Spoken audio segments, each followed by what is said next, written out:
Now, for more on this momentous day of big news coming from Egypt on Gaza, we're joined from Basra in Iraq by the Associate Professor of Economics at the University of Basra, Ahmed Saddam. Hello and welcome to the program. Thank you for being with us.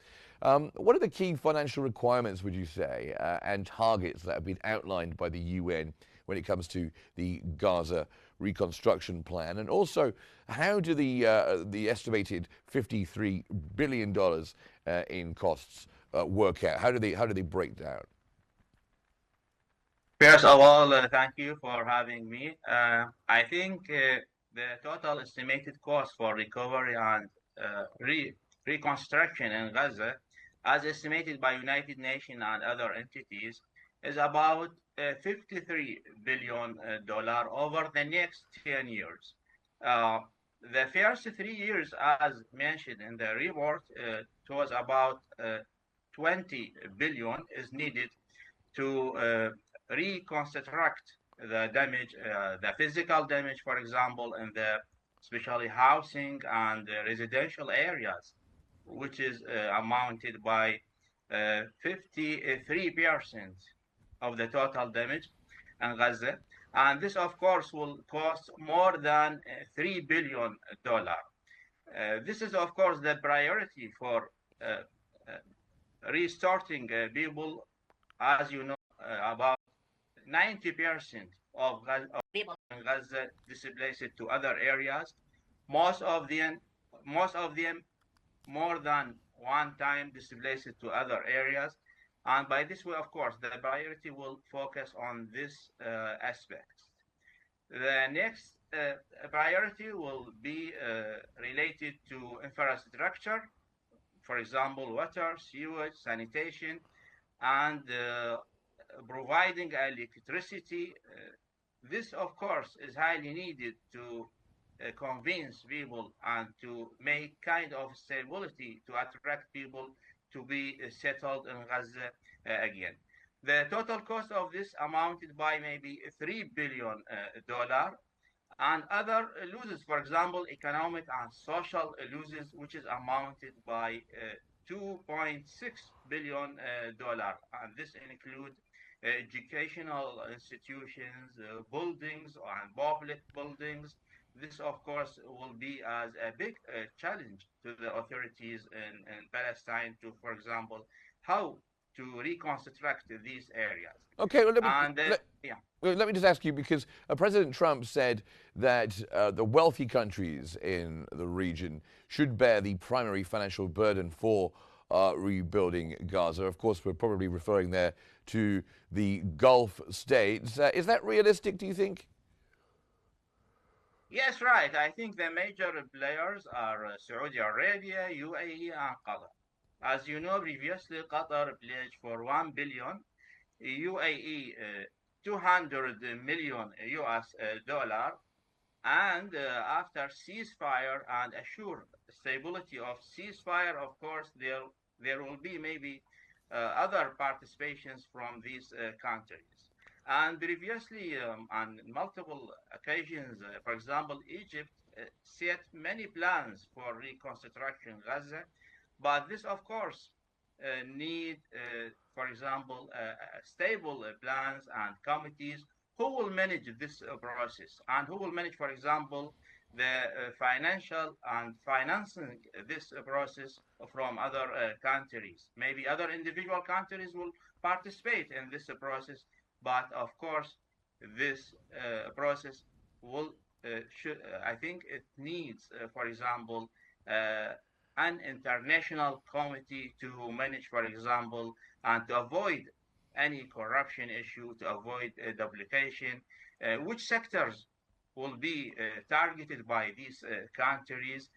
And by this way, transparency is highly needed for this process. Otherwise, of course, it will be difficult to manage a large scale of reconstruction in Gaza. Yeah, indeed. I mean, you mentioned that large scale. Of course, the UN approximates that 80% of Gaza's infrastructure has been destroyed. 69 years of development wiped out. The scale of the damage and what needs replacing is enormous. Will that complicate reconstruction? Of course, this issue is related, for example, to electricity sector, to services that related with people, sewage, sanitation, institutional. I mean, there is a high need, for example, to rebuild the public buildings, housing areas. Also, there is a need, for example, to, for example, even irrigation sector, right? Uh, there is a big damage in this issue. For by this way, there is a high need for financing land areas and farm areas. Also, will be highly needed, for example, to attract people to be back to participate in their economic activities. There is a high need, of course, to industrial sector and other entities. By this way, of course, there is a high need for this way to assure that there will be kind of certainty to people and other entities, especially international entities, to start, and even for companies, let me say, this is, of course, an essential issue to be assured by the authorities or who will manage this issue. And can the reconstruction phase, do you think, generate sustainable economic growth rather than short-term aid dependency? Of course, at the first stage, it will be difficult, for example, to find tangible economic growth in Gaza and even West Bank. At the first stage, of course, there will be the focus will be on the people and services sector, and these services sectors, of course, will not assure and create value added. And economically, of course, there's a high need to assure the stability and security situation, and later maybe in the next stage, as this plan will be divided by many phases over the next 10 years. So, of course, economic growth will not be tangible in the next 3 years. The major issue is to resettle people again in Gaza, to let people go back to their homes. And by this way, of course, there is a high need to shelters, to temporary shelters. There is a need to, for example, to attract companies to participate in, for example, construction sectors. By this way, of course, there will be convenience to be able to be settled again in Gaza City. And what role do you think the Palestinian private sector will play in rebuilding the economy? And what kind of support will it need from donors, from policymakers? Of course, there is a need to, for example, credit and financing projects, and this, I think, is not easy right now because uncertainty. Formally, there is no assured to, for example, a ceasefire. Stability of ceasefire will be the base for this process. By this way, of course, later other companies maybe will participate gradually to reconstruct maybe and maybe create job opportunities to people. But by this way, the major determinant of this is the determination of Palestinian people in this area. Local authority also should participate in this process. I mean, to manage, to encourage people to be back, to encourage private sector also to be back again after assuring the stability of a ceasefire.